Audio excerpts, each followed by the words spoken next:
11월 3일 화요일 새벽입니다. 오늘 새벽에 하나님께서 주시는 말씀을 제가 받들어 읽겠습니다. 출애굽기 32장 1절로부터 6절까지의 말씀입니다. 백성이 모세가 산에서 내려옴이 더딤을 보고 모여 백성이 아론에게 이르러 말하되 일어나라, 우리를 위하여 우리를 인도할 신을 만들라. 이 모세 곧 우리를 애굽 땅에서 인도하여 낸 사람은 어찌 되었는지 알지 못함이니라. 아론이 그들에게 이르되 너희의 아내와 자녀의 귀에서 금고리를 빼어 내게로 가져오라. 모든 백성이 그 귀에서 금고리를 빼어 아론에게로 가져가매 아론이 그들의 손에서 금고리를 받아 부어서 조각칼로 새겨 송아지 형상을 만드니 그들이 말하되 이스라엘아, 이는 너희를 애굽 땅에서 인도하여 낸 너희의 신이로다 하는지라. 아론이 보고 그 앞에 제단을 쌓고 이에 아론이 공포하여 이르되 내일은 여호와의 절일이니라 하니 이튿날에 그들이 일찍이 일어나 번제를 드리며 화목제를 드리고 백성이 앉아서 먹고 마시며 일어나서 뛰놀더라. 아멘. 이번 세일의 특별 새벽 기도회의 주제는 살고 싶으냐? 야훼를 찾아라. 이렇게 정했습니다. 제가 왜 이런 주제를 택하게 되었을까요? 영성가 샤를르 드 푸코라고 한 사람이 하나님을 믿는 백성에게 가장 어려운 것은 하나님을 믿는 것이다. 이런 유명한 말을 남겼습니다.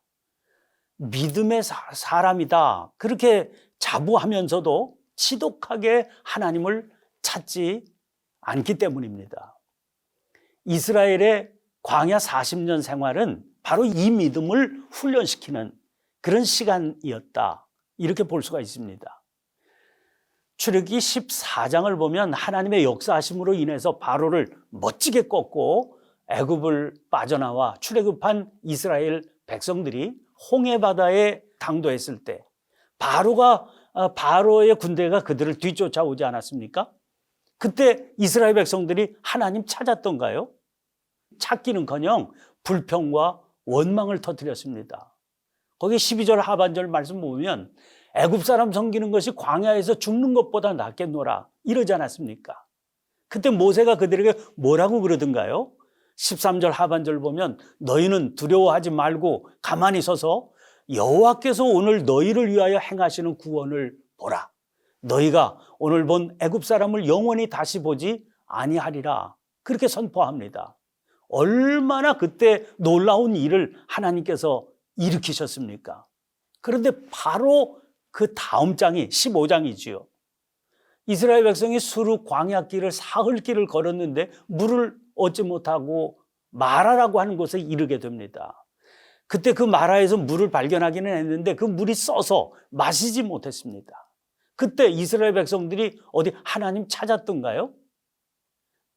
24절 말씀 보면 백성이 모세를 원망하여 이르되 우리가 무엇을 마실까? 그때도 하나님께서 쓴 물을 단물이 되게 하셔서 살 길 열어주시고 위기를 탈출하게 해주셨죠. 바로 그 다음 장 16장입니다. 그때 먹을 게 부족하지 않았습니까? 그때 이스라엘 백성들이 하나님 찾았던가요? 모세와 아론 원망하며 애굽 땅에서 고기 까마 곁에 앉아 있던 때와 떡을 배불리 먹던 때에 여호와의 손에 죽었더라면 좋았을 것을 그러지 않았습니까?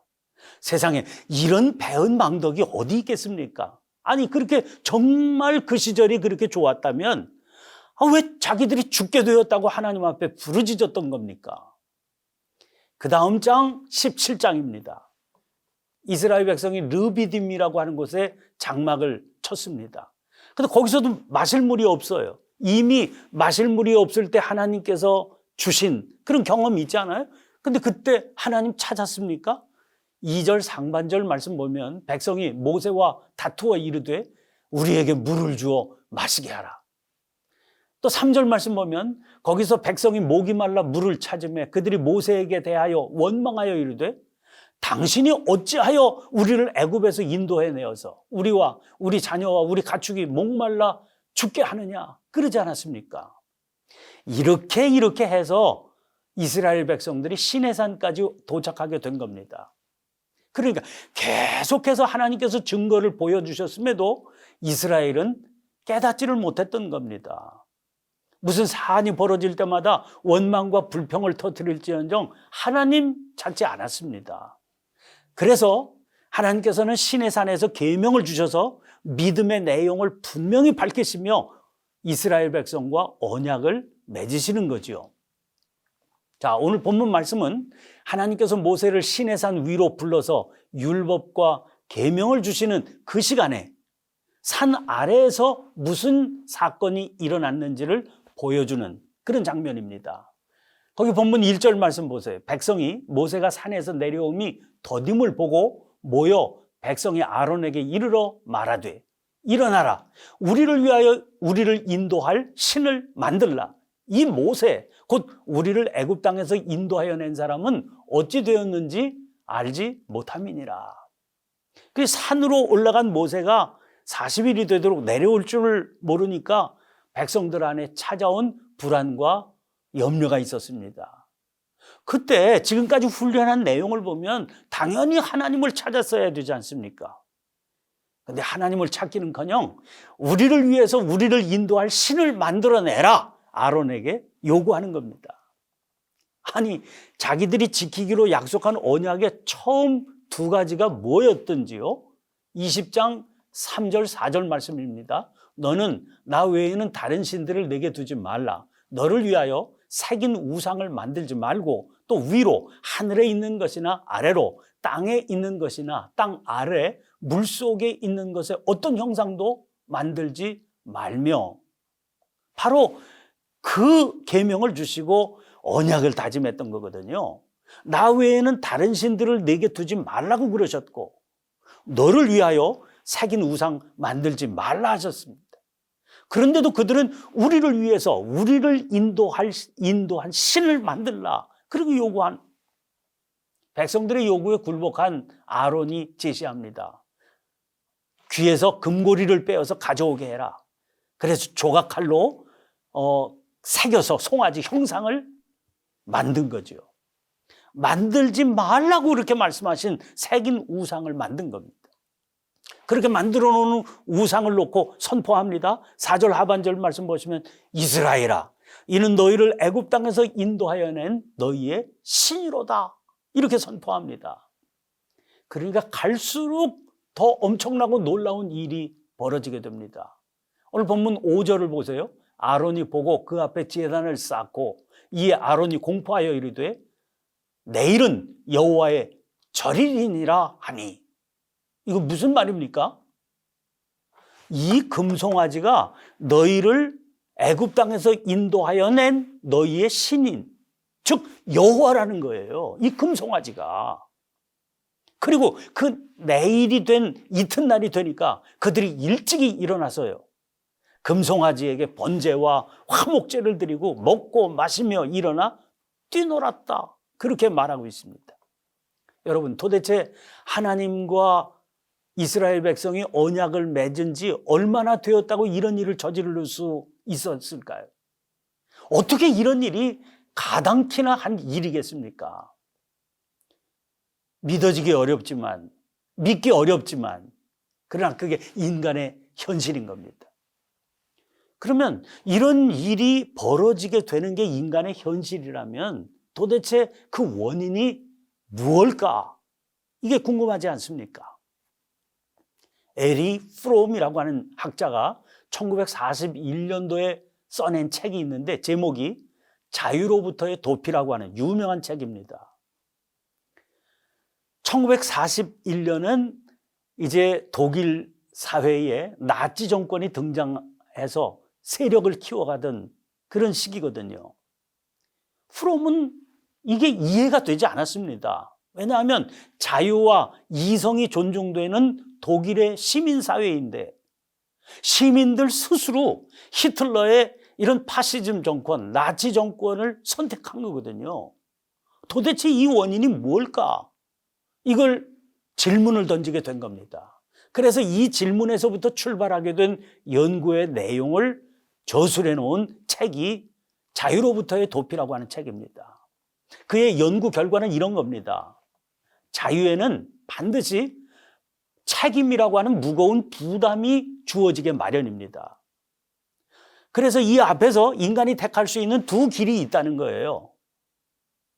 하나의 길은 너무나 그 책임 짊어지는 게 무거우니까 그 무거운 부담을 피해서 다시 자유를 포기하고 의존과 복종의 삶으로 돌아가는 겁니다. 그것은 자기 스스로 종의 길을 선택하는 거죠. 다른 또 하나의 길이 있는데 그것은 무거운 책임에도 불구하고 적극적인 자유를 실현하는 방향으로 나아가는 길이죠. 자기가 짊어져야 할 책임을 적극적으로 짊어지면서 사는 자유자가 되기로 하는 길입니다.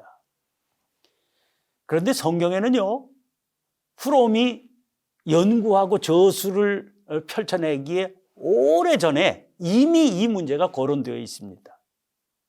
우리는 자기 스스로를 주님의 종이라고 고백하지요. 그러나 하나님께서는 그런 우리를 종이 아니라 자녀로 받아주십니다. 그러므로 받아주시는 하나님 앞에서 우리는 종의 믿음을 버리고 자녀의 믿음을 붙들고 살아야 되는 겁니다. 그러면 우리가 종이 아니라 자녀라고 하는 그 자녀의 믿음의 증거가 뭘까요? 로마서 8장 17절입니다.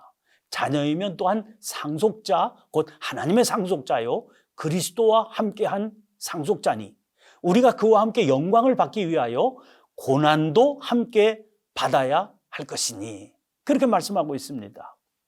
그와 함께 영광을 받기 위하여 고난도 함께 받아야 된다. 이게 자녀의 도리입니다. 자녀의 자세지요.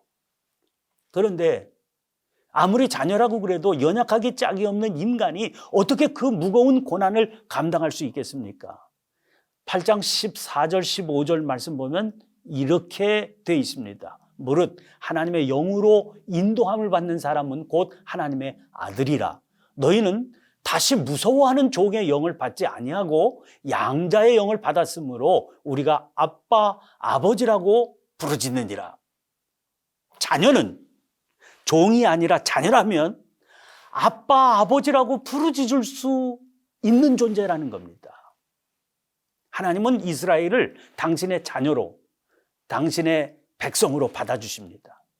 자녀라면 당연히 맞서 나가야 될 어려운 상황이 있게 마련이지요.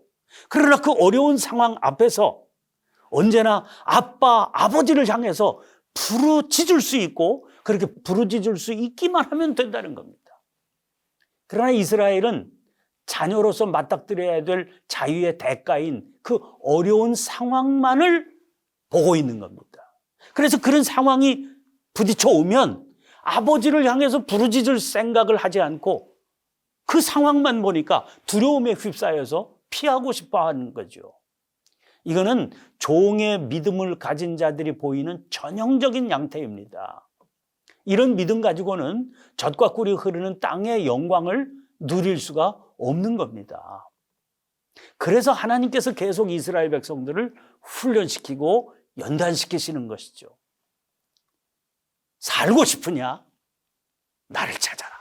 야훼를 찾아라. 이렇게 훈련시키시는 겁니다. 우리는 지금 심각한 위기의 상황 가운데 놓여 있습니다. 사실 코로나19 바이러스에 감염될 위험보다도 그 위험 때문에 교회가 흔들리고 우리 각자의 믿음을 잃어버리게 되는 위기가 사실은 더 심각한 겁니다. 여러분, 이때 두려워할 것인가 아니면 하나님을 향해 부르짖을 것인가를 우리가 선택할 수 있어야 됩니다. 그것은 우리가 종이 되려고 하는가 아니면 자녀로 설 것인가를 선택하는 기로에 서 있는 것이다. 그런 의미입니다. 여러분, 종의 길은 죽음의 길입니다.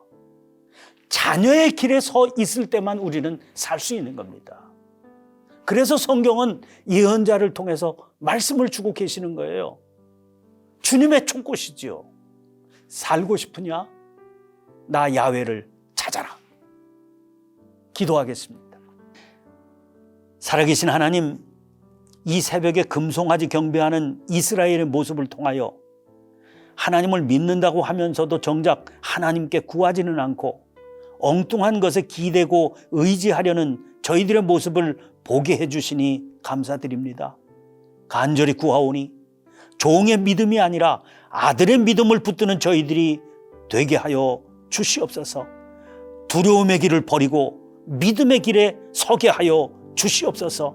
예수님의 이름으로 기도하옵나이다. 아멘.